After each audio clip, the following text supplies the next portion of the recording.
Bom dia a todos. Eu vou fazer quebrar o protocolo e fazer uma inversão e cumprimentar, em primeiro lugar, o auditório.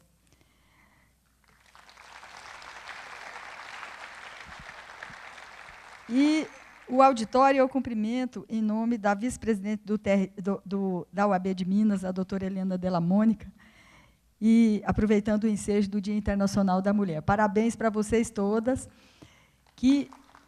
todas e todos, né, que no sábado do mês de março estão aqui, com esse auditório lotado.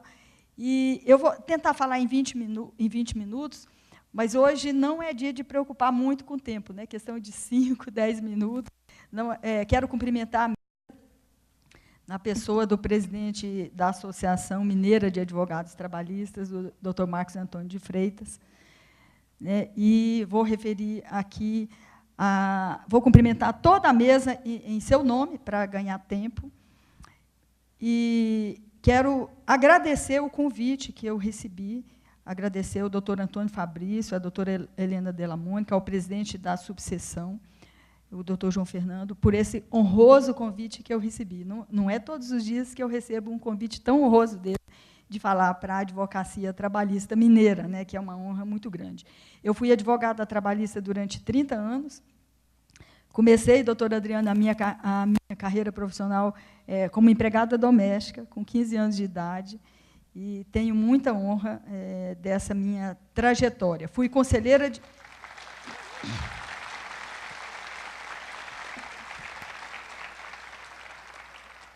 Fui conselheira e diretora da UAB de Goiás e fui presidente da Associação Goiana de Advogados Trabalhistas.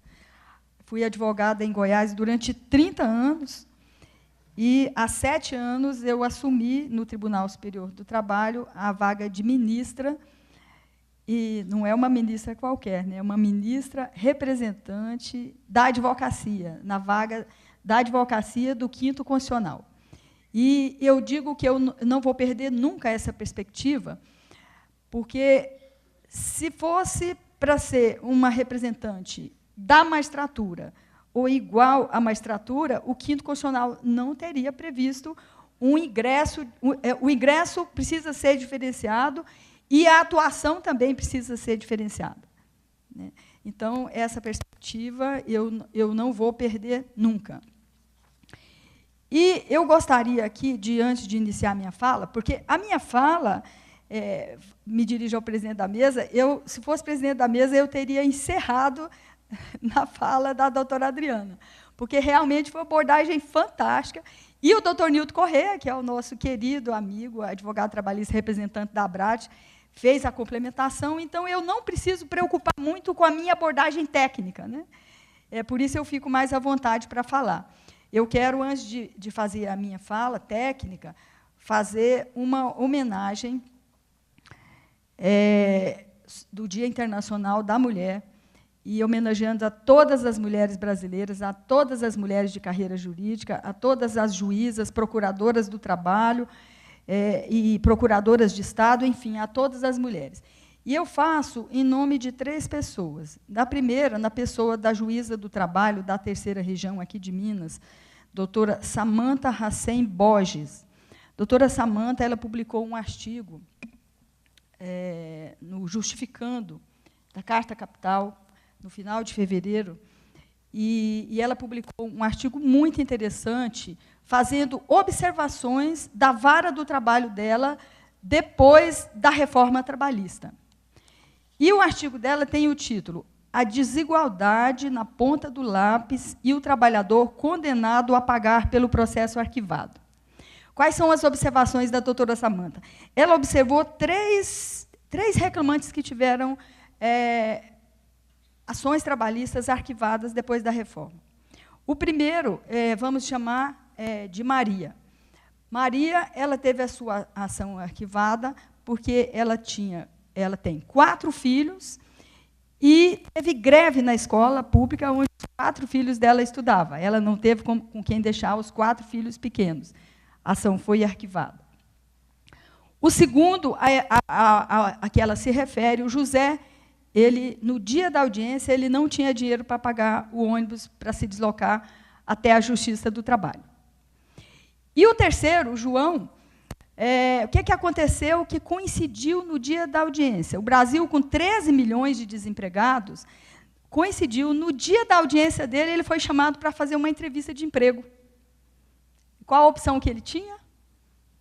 Tentar o emprego, né? Já desempregado, tentar o emprego. Então, ela desenvolve o artigo dela em torno dessas 3 questões, e fica aí essa reflexão para esse tema que nós estamos tratando, que é o acesso à justiça, que a doutora Adriana abordou tão bem nesse painel.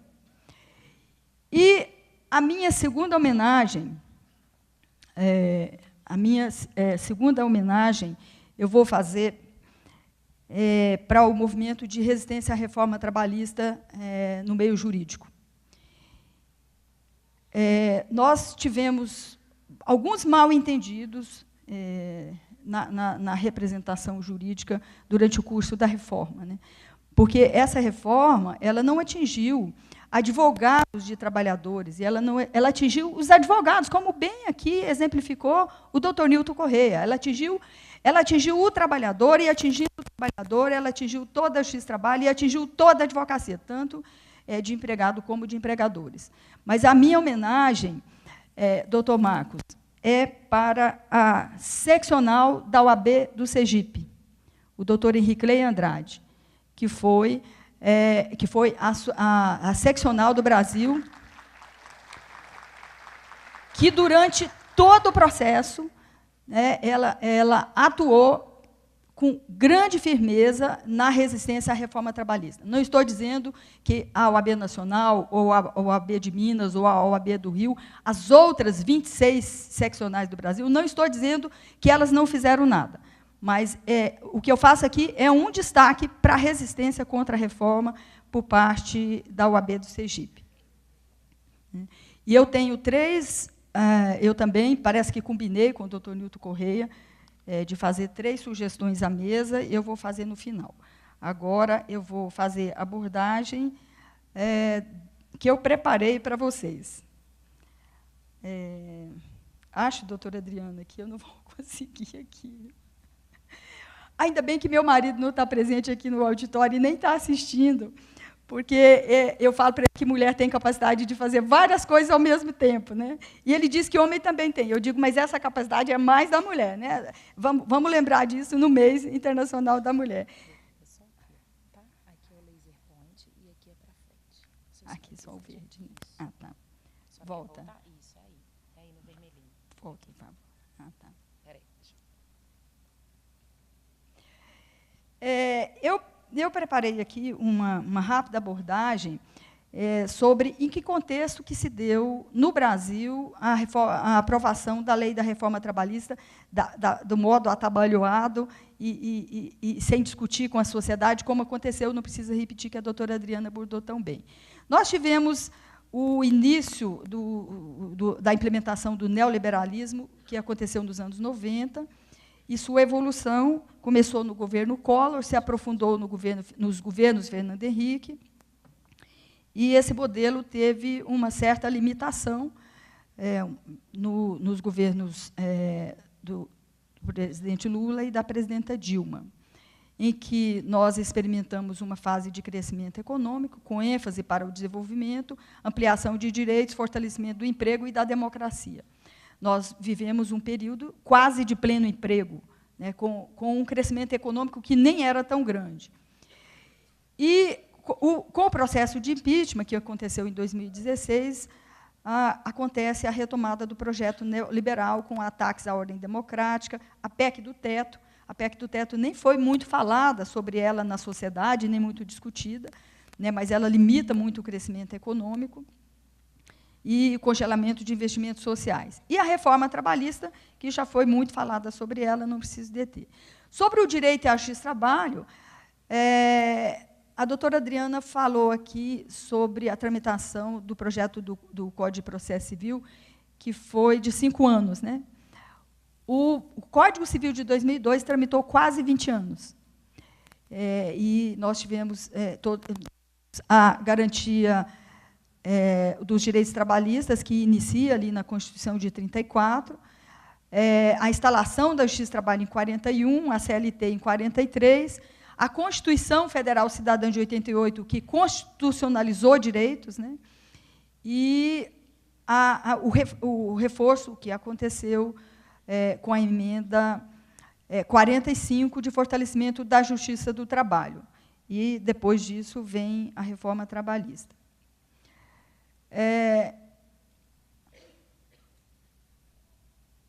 Estou apertando errado. Falo rapidamente aqui sobre os mitos da alta litigiosidade.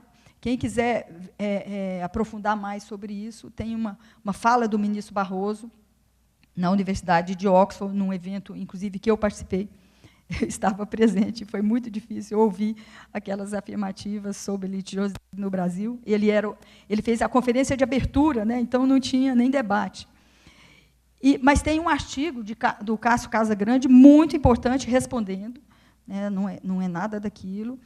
E litígios no ramo da justiça, que a doutora Adriana já falou, a Justiça do Trabalho é responsável pelo índice de 6%, 6,8% mais exatamente, né, que a doutora Adriana falou. A Justiça Comum responde por 79%, e a Justiça Federal por 12%. E mais complicado nessa ofensiva é que mais de 50% das ações trabalhistas são de verbas rescisórias, ou seja, descumprimento de obrigações trabalhistas, né? Isso está no relatório de Justiça em Números do CNJ, publicado em 2017.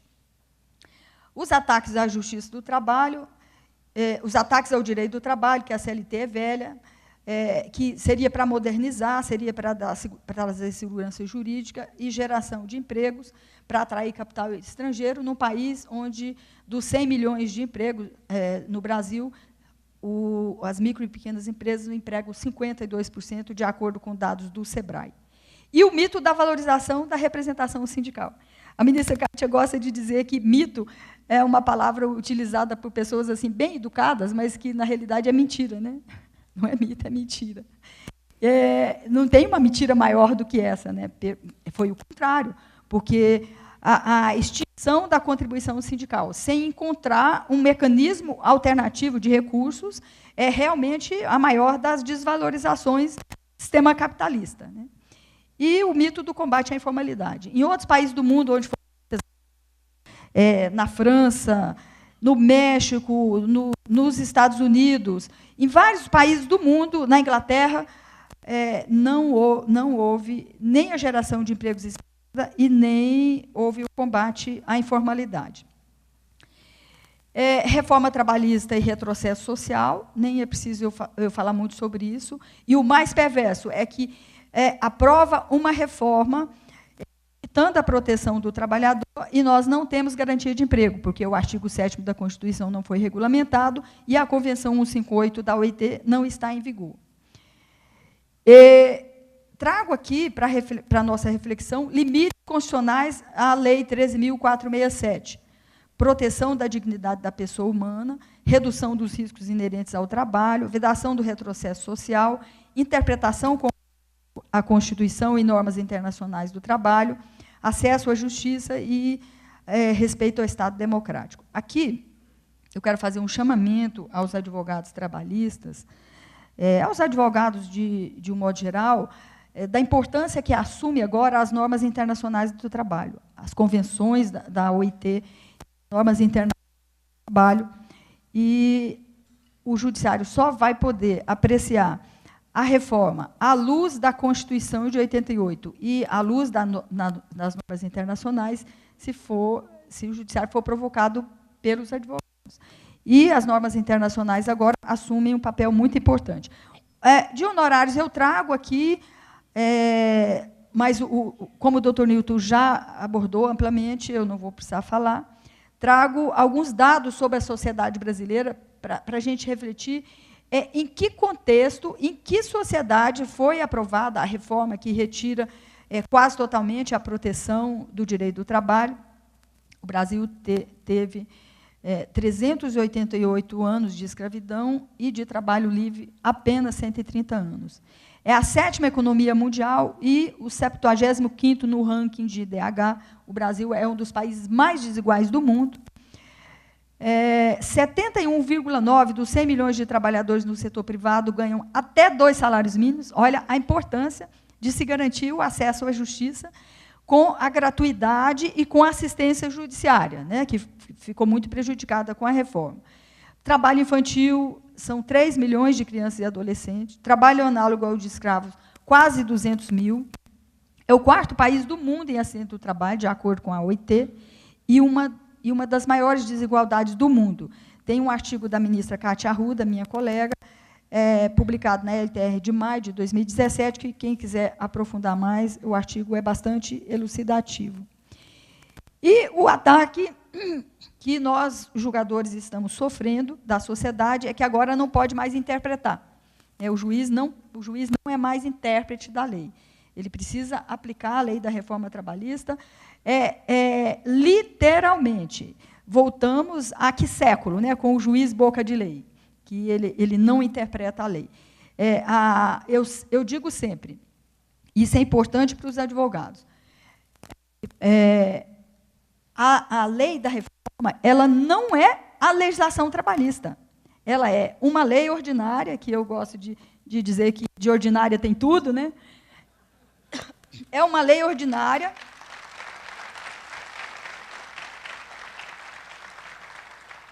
que se insere na legislação trabalhista, mas ela não é a legislação trabalhista como querem os seus ferrenhos defensores. Nós temos os direitos trabalhistas alçados à condição de direitos fundamentais, a centralidade da pessoa humana, as convenções, os tratados internacionais e o diálogo das fontes. O Souto-Maior falou em uma palestra que nós fizemos juntos, que ele nunca imaginou que a gente fosse gostar tanto do CPC de 2015.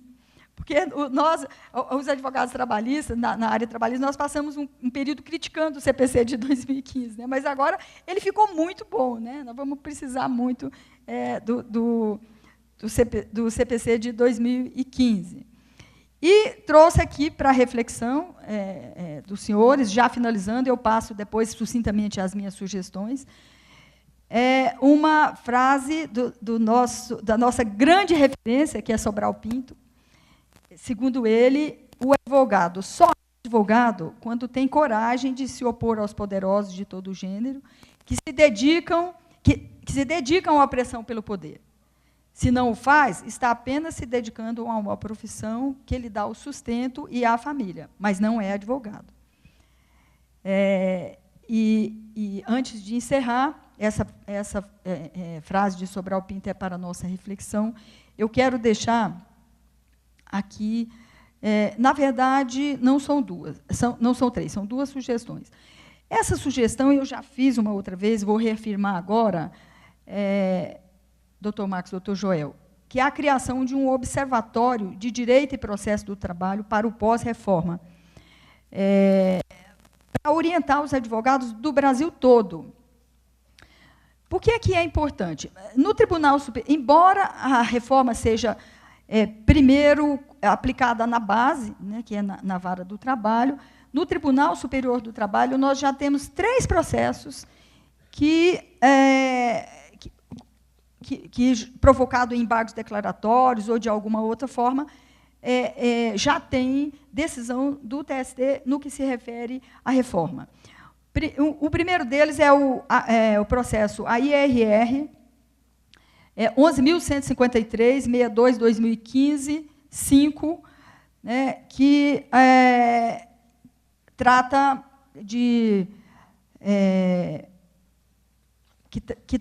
tangencialmente sobre esse assunto. O outro dele é o AGR-ER 36981/2012 e o outro é o TST-ED ER 1144 e 53. Um é de relatoria da desembargadora Silene, que substitui no TST, e outro é da SDI1, de relatoria do ministro Dall'Asen, antes dele tomar posse.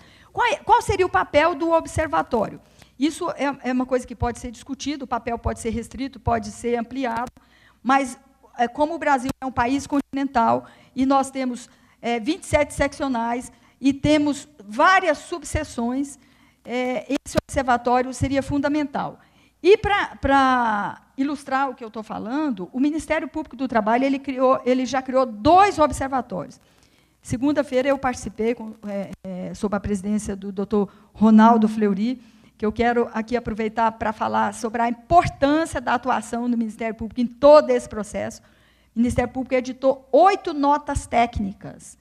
E essas notas técnicas são muito importantes, até para fundamentar as ações iniciais de vocês, ou defesas, né, de vocês.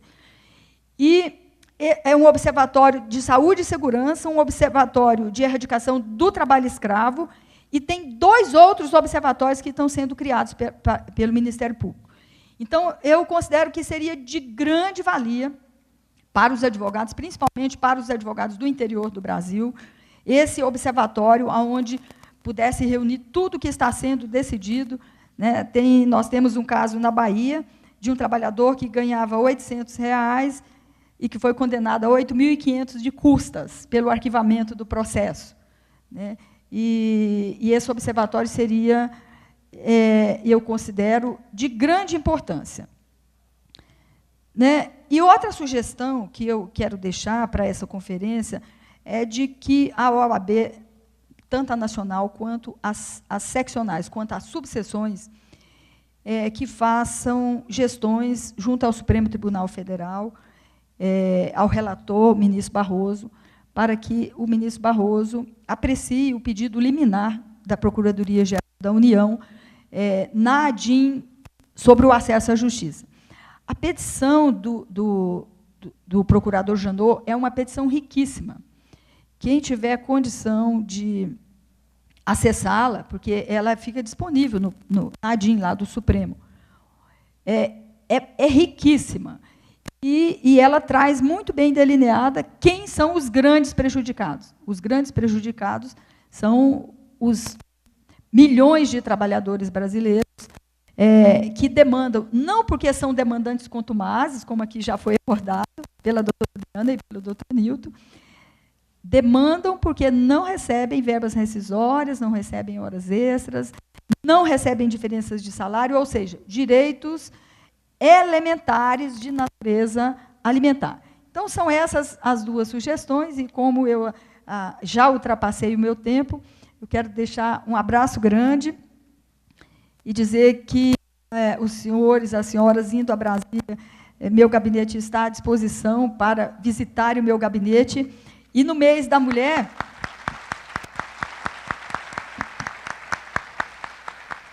eu tenho 50 servidores, entre servidores e prestadores de serviço, a maioria de mulher, e no meu gabinete todas as funções de poder são ocupadas por mulheres.